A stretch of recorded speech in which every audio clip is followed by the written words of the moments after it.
going to demonstrate the removal and changing of valves in the Trido compressor.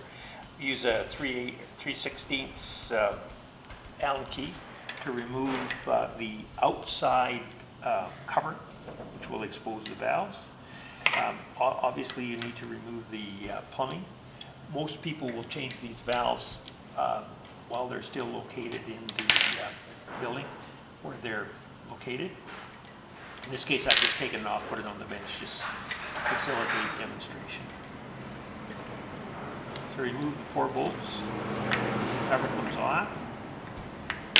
These are a new style valve that we're just beginning to use, so they are a little different.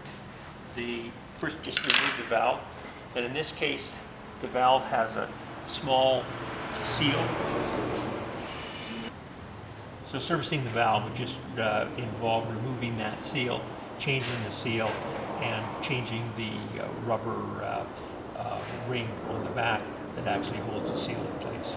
Now these pistons here have run for about 500 hours and there's no sign of wear on them. We anticipate having to change these valves every 1,000 to 1,500 hours.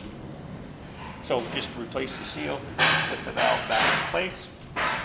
The other valve is the inlet valve, and we just need to remove it. And it again has a small seal that needs to be that would be changed, and then that valve is fully removed. So we just place the valves back after changing the seal. We place the valves back in place, and we have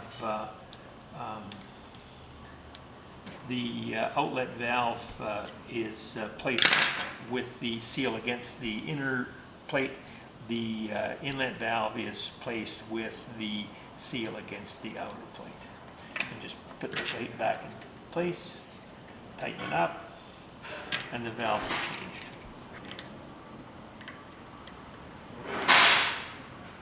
Now the other type of valve is a similar valve. Just turn it around so you can see it better in the picture.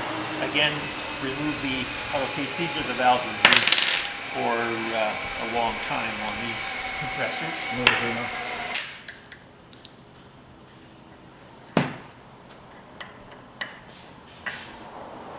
Remove the valve. Again, you have a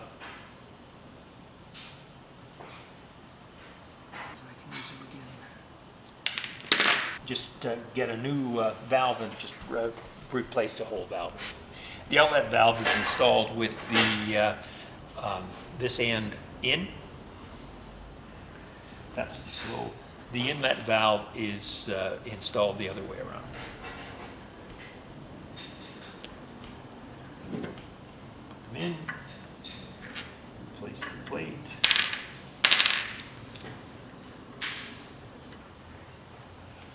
Reinstall the plumbing and you're in business.